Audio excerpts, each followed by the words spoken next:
Thank you, King. Thank you, King. Thank you, King. In case you are wondering, George, who are you calling King? There is a king, and his name is Mana King. All right, we are recording the first video about how, to count Elliott wave on the lower time frames, because a YouTuber called Mana King did ask a very important question, and that question, allows us to start recording another video. This is a very good excuse for a YouTube creator, to come up with other videos. So seriously, I would like to say to Mr. Mana King, he was, the only one yesterday was watching a video with me, the video that was live screening at 2 a.m. London time. You may say, George, what time do you go to bed? All right, that's a difficult question. All right, at 2 a.m. So thank you, Mr. Mana King. So there are other traders also. Mr. How is name? I'm forgetting the name of some of the traders. Dreamable, Mr. Dreamable. Thank you also. So a lot of traders are joining, but I don't understand sometimes. It's like some traders, they are hidden or what. I can't see. And then by the time the video is posted, I see that more people did watch the video, but I'm looking, saying to me, 2 people are watching. Like yesterday, he was showing me, 2 people are watching, and then when the video just finished, I see that we already had 10 views. What was going on? All right. So, how to count Elliott waves on the lower time frame? Step 1. I want to keep this tutorial very short.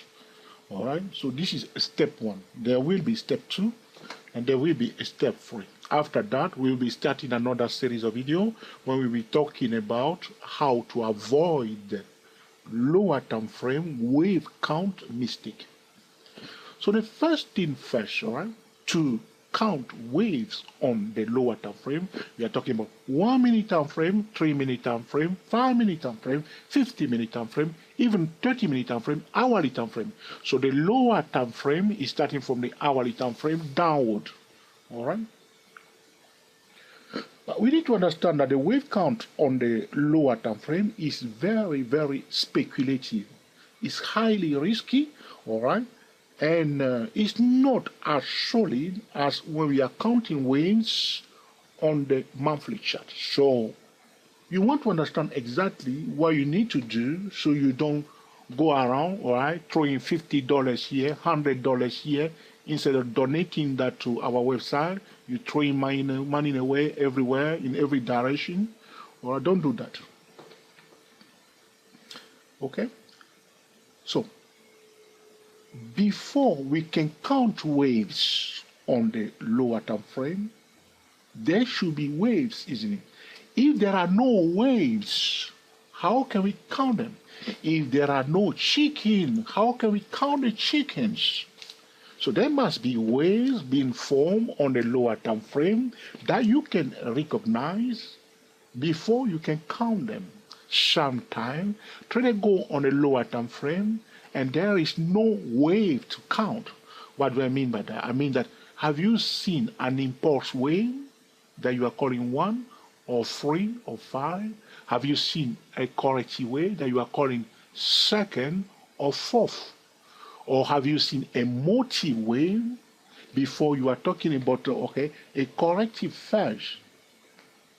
So these are the things that you need to understand first. Is there a wave before you are counting wave on the lower time frame? Now, let me put the question to you in a different way, all right? What can create the waves on the lower time frame? You get it now. A trading setup will create the wave for you on your 3 minute time frame, on your 5 minute time frame, before you can start counting them. So your idea, by calling something 1, you're expecting that probably there will be a 2nd wave, and then there will be a 3rd wave, and then there will be a 4th wave, and then there will be a 5th wave, and then a corrective first. That's your expectation. The first wave that you are seeing will be the first one. Until that is completed, And until the second wave is completed, you will see the third one. So something somewhere is creating the waves on the lower time frame. And what is that? A trading setup. So the step one about how to count waves on the lower time frame is what? Find the trading setup that will start creating the wave, that will start creating the multi-wave, that will start creating the impulse wave, that will start creating the corrective wave. If you do not have one, ignore anything that you see, let's go wave on the lower time frame. So, because when we are counting wave, what we are trying to do, we want to understand a message. The price is communicating something to us. So, by counting the wave, by recognizing the pattern, we are interpreting the language of the price in order to make a decision. So, if, for instance, I go to the 3-minute time frame, I see a flat correction, but there is no multi-way. Where is it coming from? Where is that flat correction coming from? I mean, we want to see a multi-way and then a corrective phase. Why is it correcting? Is it by itself? So you just call it like that. But something is creating the pattern. So we want to investigate and know what is creating. Those are the trading setup. So find, what will create the waves by looking for valid trading setup. Don't go away yet. It's only 6 minutes I've been talking to you. I'd like to talk to you. What's wrong with you? Stay put, please. All right. So I'm now on the 30-minute time frame. All right. So you may say your 30-minute time frame is a higher time frame for me. But let's stay here because I found a good example that I want to show you here. You see on the this is a British pound, US dollar. All right. And I'm remember what I said to you because I will be saying that all the time when I'm talking about lower time frame, all right? You remember when we are counting wave before I was telling you all the time, yeah? In fact, you get annoyed with me because I say all the time, oh, the wave count is one step at a time, the wave count is one step at a time. And you say, Joe, you see 100 times. So you're going to find out that with this tutorial, I will be annoying you a little bit again, saying the same thing, which means the wave count, or remember this, the wave count on the lower time frame is what? Is speculative, is risky, it's not solid. So, all right? So I see on the 30-minute time frame, I call this one, first wave, second wave, third wave, fourth wave, fifth wave. This is what I see on this 30-minute time frame, all right? It's a speculative wave count. So what can I do with this? So remember the question I was asking to you at the beginning, if there's no way we can count wave, what? Now the question that I'm going to ask, if you were here, for instance, all right, and you were calling this first wave, all right, you will be expecting second wave, yes or no? And then you will say probably you want to see your third wave, which is very, very important for you, and you want to see the fourth wave and the fifth wave. But contrary to the monthly chart, it's not solid. You may call something, this is a very important point, you may call something trending first on a 5-minute time frame or on a 1-minute time frame. Don't give too much importance to it because it's all speculative. If you call anything impulse wave, it looks like there's no illegal wave violation. It looks like this is a trending file. But take it from me. Anything that you see like this on the lower time frame, in your mind, somewhere in your mind, remember that it's speculative. So something has caused this price to go up in 5 waves on a 30-minute time frame. So let's find out what has caused this. It's on a 2-hour time frame.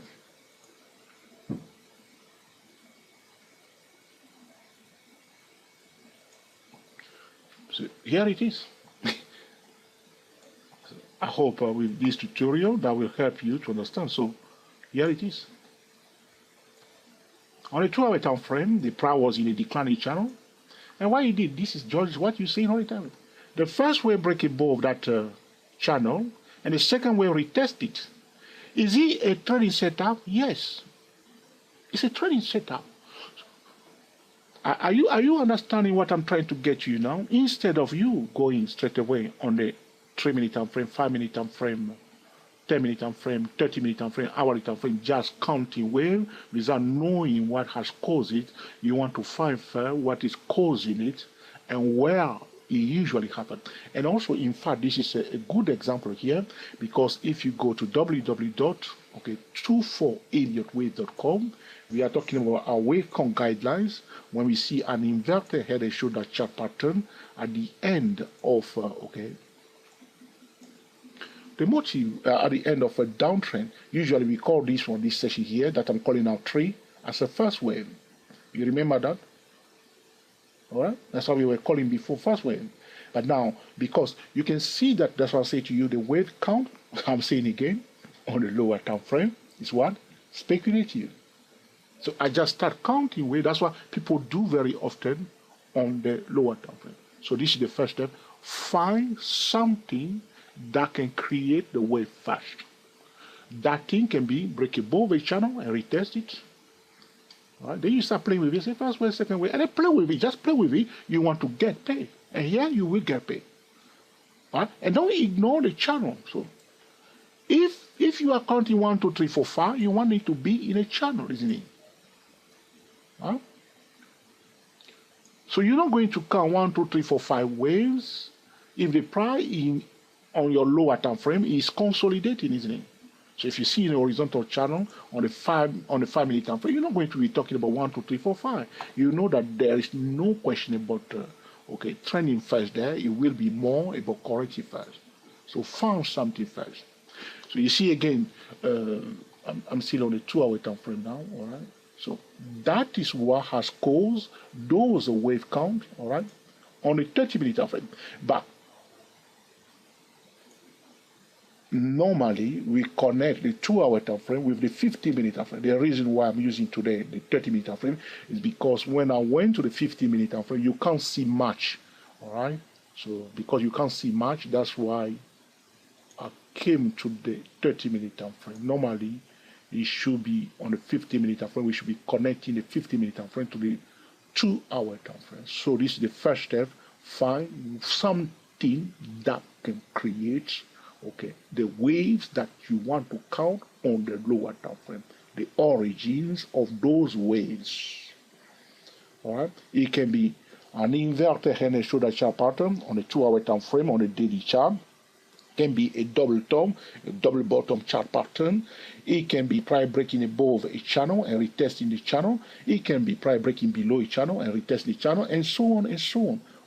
Or price breaking below a key level, retesting the key level, and so on and so on. Or price retesting a prior high, or retesting a prior low, and so on. So you can see again here, if we go back again, all right, to the 2-hour time frame, all right.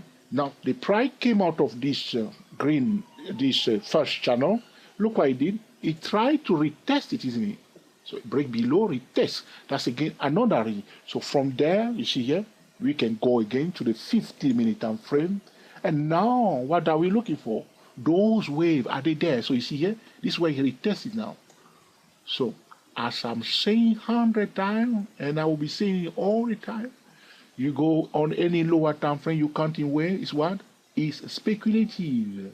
You don't give too much importance to that. So you can just go, because all you are doing, you are just playing in fire. You are playing in fire. You are just playing, but you are not playing like a stupid person. You are playing carefully. All right? All right? It's like a soldier playing with their instrument. All right? You can't play with the instrument of the soldiers if you are not a soldier. Otherwise, you get hurt easily. All right? So, and then you can go. You see again? So what we have seen on the 2-hour time frame is allowing us to play again, all right? Speculative on the 50-minute time frame, because now on the 50-minute time frame you can see it now, isn't it?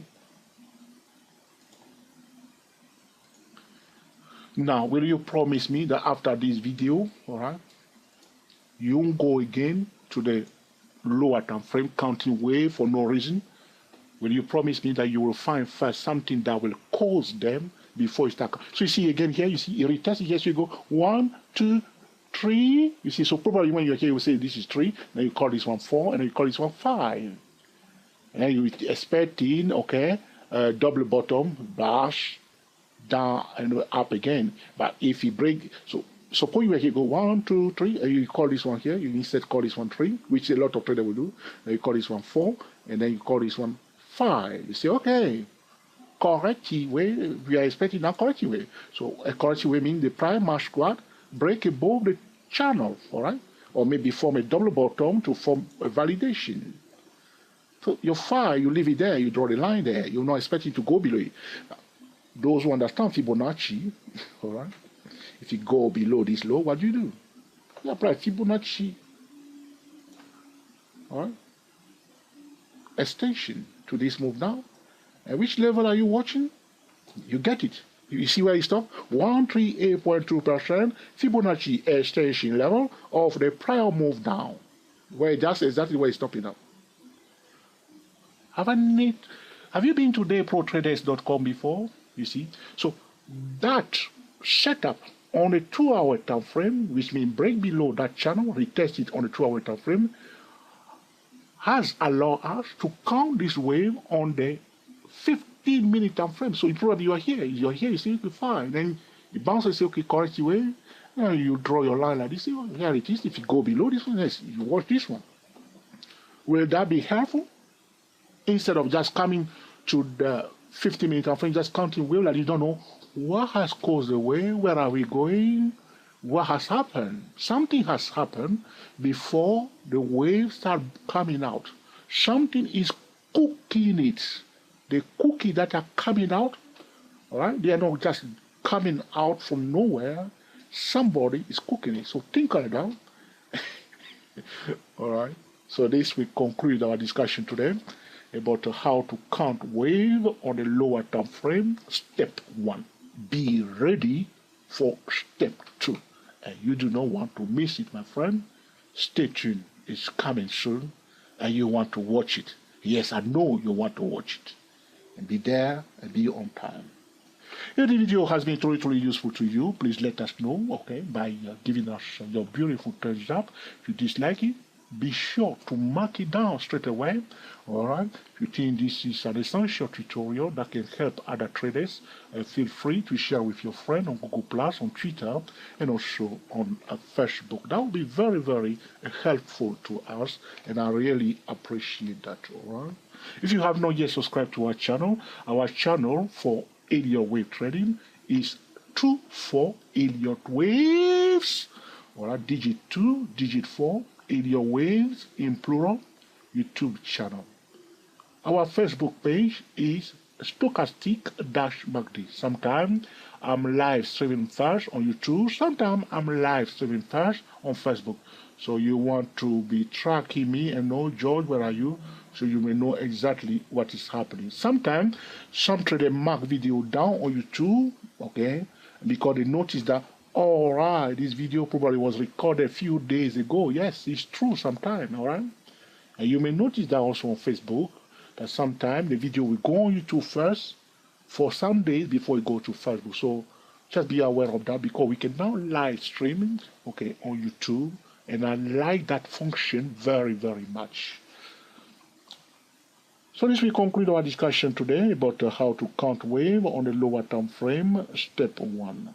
Until the next time, enjoy yourself and be very happy. We are the TSTW 24 traders. Happy trading to you all, and I will speak to you soon. See you in the next tutorial when I will be talking about how to count wave on the lower time frame, step 2.